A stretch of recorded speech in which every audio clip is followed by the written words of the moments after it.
Welcome back to Disc and Ball's Golf Channel. This is back nine coverage of Disc Golf's most overproduced solo round. The front nine was could have gone better. Let's put it that way. See the scorecard there. Rough start, kind of dialed it in a little bit. 8 and 9 were a bit brutal though. But let's get into the back nine, where hopefully we'll have something better happen. Hole number 10 is a par 4.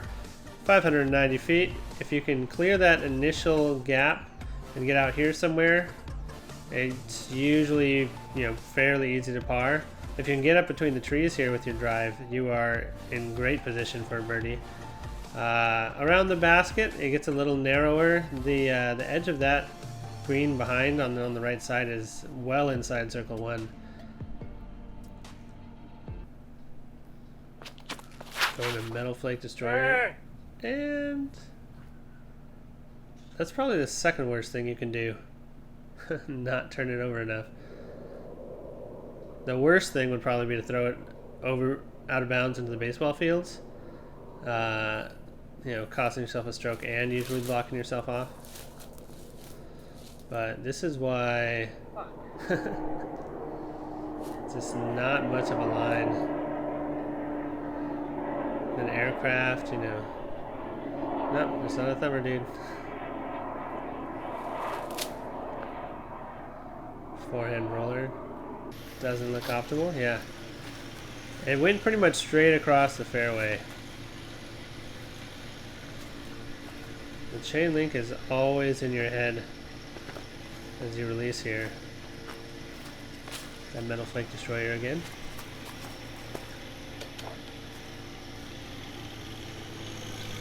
And it's in play.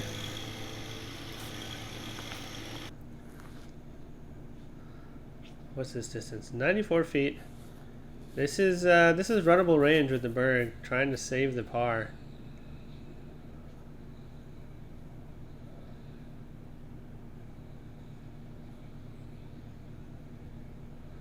The overhang on the right side though can cause issues.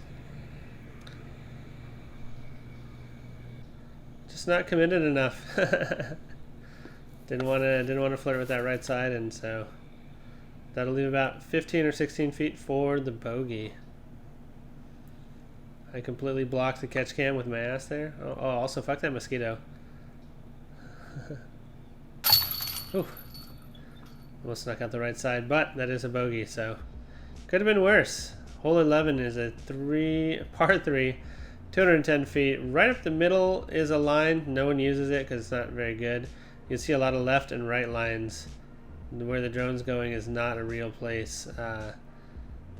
But flex lines are popular. Anything straight right, skipping to the left is also popular. I'm going with a standstill because then I don't have to worry about footing and I can just... Spoiler. Not a very good anti-flex, unfortunately. Much anti. And 62 feet is shark range. Will we see a shark attack today?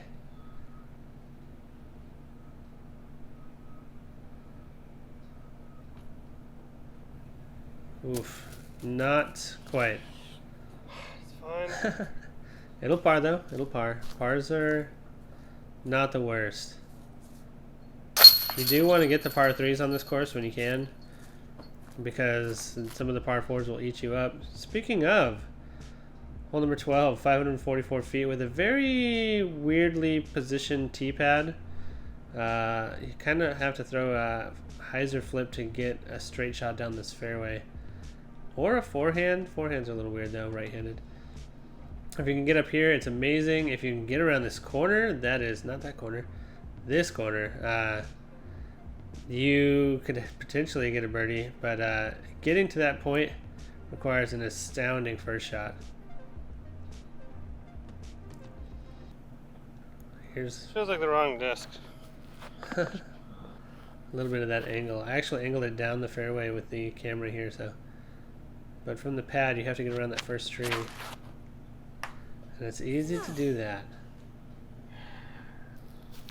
Valkyrie not putting in work there.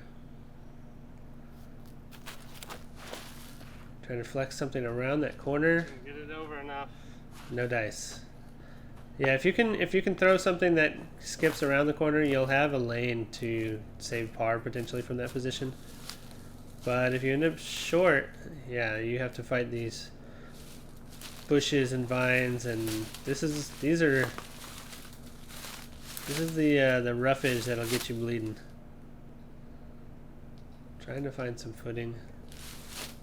Can't move the can't just push the stuff out of the way with your offhand, so I make sure to get my hand in the air.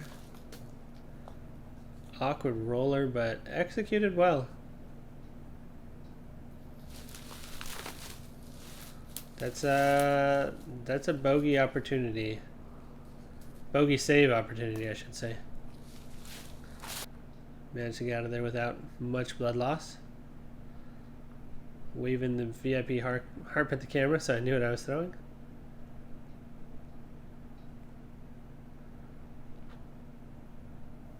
It's a good line.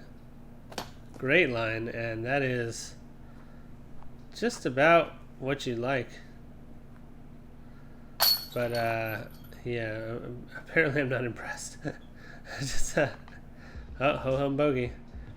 Hole number 13, 325 feet. You have to make it through this low ceiling tunnel out to here. You'll see a lot of discs skip a little right of this first kind of scraggly, dry, dead tree maybe? Yeah, I think it's dead. Skipping here, floating the way toward the basket. Lots of putts from circle's edge. Not usually parked. Throwing that Heimberg Destroyer again. Blue rim, white plate. A little bit more to the right, and that would have been a pretty good line. So close. Exactly. And now, yeah, not much. The Metal Flake Katana here is not a bad option. If you forehand it, should flip up enough to land kind of vertical and then turn over. Of course, there's a limb there, so gotta miss the limb. Back to the Standstill Explorer. You know, I figure no trees in the way high, so I'm all warmed up. And that was executed very well. As I told it to get down, a gust of wind really just knocked it groundward, basically, for the bogey. This headwind getting in my head. And pretty brutal double. Hole number 14. If number 1 isn't the most likely to screw up your round, number 14 is up there too. I don't know which one I consider more difficult, but 14 is you have to execute some shots. The first shot is about 260 to here to open up this second lane. It's like doglegs left, then right, and then kind of slow fades to the right. So the second hook is right here. If you can get your second shot up around here, you might be able to access the green through an elaborate low shot, or probably can't reach it with a thumber there. As you approach the green, low tunnel shaped left to right, and you do have some backstop though, so you can hit it with power and usually it'll get caught. What about more? Trying to hyzer flip a glow curl, and it didn't quite get up enough. Which means we're throwing another roller. It's very tricky. Around the corner. So, access that first corner, which means that I can now lay up to a position, or hopefully reach a position, where I can get something near the green on my my fourth shot. That's probably about 80 feet of power. And I throw down the river. River would have been the low straight play that would get me probably to the mouth of that tunnel leading to the green. And looking skyward. Uh-oh. This is actually, if I land in that open area. Oh, so stupid. The only thing you can't do. I did not land in that open area. Yeah, that open area with the sunlight is a really good position. Get in there. Metal Flake Destroyer stables up a little bit early, and that leaves me an awkward low ceiling approach with the A2. And I completely missed my line. That should have been about 15 feet farther left and with more power.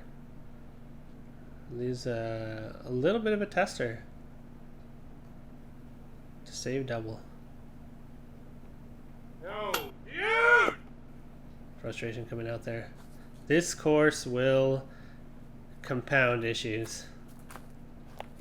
Do you wanna build a snowman? That's an 8. After the ass beating you likely encountered on the last hole, number 15 is a nice little break. Chance to tend to your wounds at 230 feet. I don't think I've ever felt more called out by me. 230 feet, you'll almost always see the straight shot here over that one limb that was crossing the fairway. There is that left lane, but it's really a weird angle from the D-pad.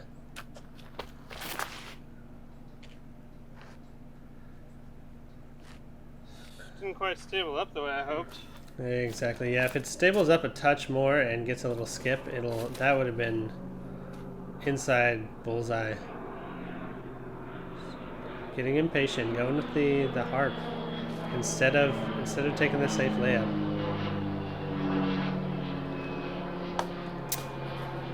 Yeah, that's just poor gamesmanship, really. Try to force something to happen, try to get some strokes back, and leave yourself not a tap in. You gotta Not a tap in. Hole 16, 395 feet. This is a tough par 3 depending on the wind. I mean, it's a tough par 3, but the wind almost makes it impossible sometimes, because you have to get out here far enough to get around these trees, but then you also have to get it far enough left to get to, hopefully the base of this slope is a great drive. You don't really see much get farther than halfway up the base. Throwing ESP nuke. Trying to get a little hyzer flip and ride to the left. Got the hyzer part. And managed to barely sneak it in catch cam view. 123 with the A2. This should be just about automatic. And that should be close to tap-in range. Oh yeah, yeah. So that's that upslope I was telling you about. The getting up there, pretty key.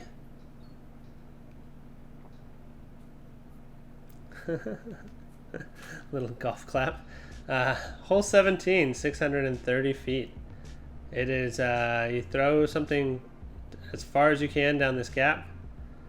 You know, it is reachable, but you have to throw 2 pretty good shots, especially with the wind's prevailing headwind anyway.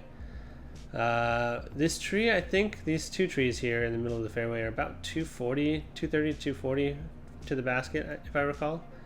And that right side will snag your disc if you get a little too fresh with swinging the disc wide as you approach the basket.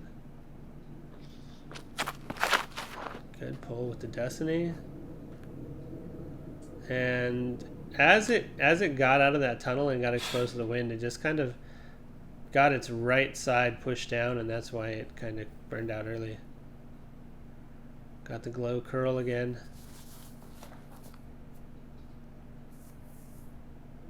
around it. It did not, in fact, get around it. And now the footing is dubious, if available at all.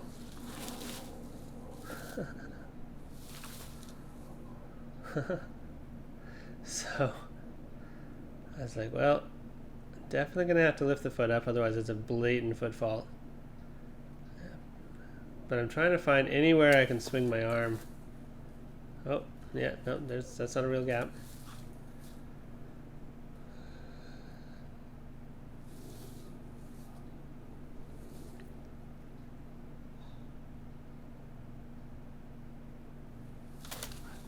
And my forward foot was off the ground. You can go back and slow down if you want.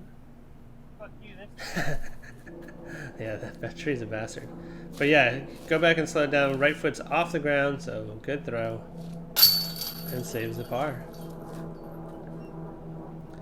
Here we are, hole 18, the final hole of this overproduced solo round.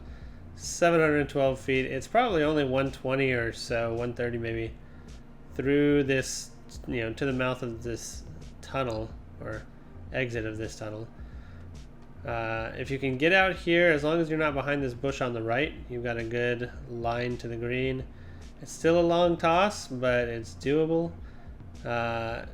If you want to be safe, you can bail out to right here, just right of the path, and a little walking caliche trail. And then the green, water OB on the left. Trying the underworld here. Looking for a hyzer flip that just kind of gets out into the open field.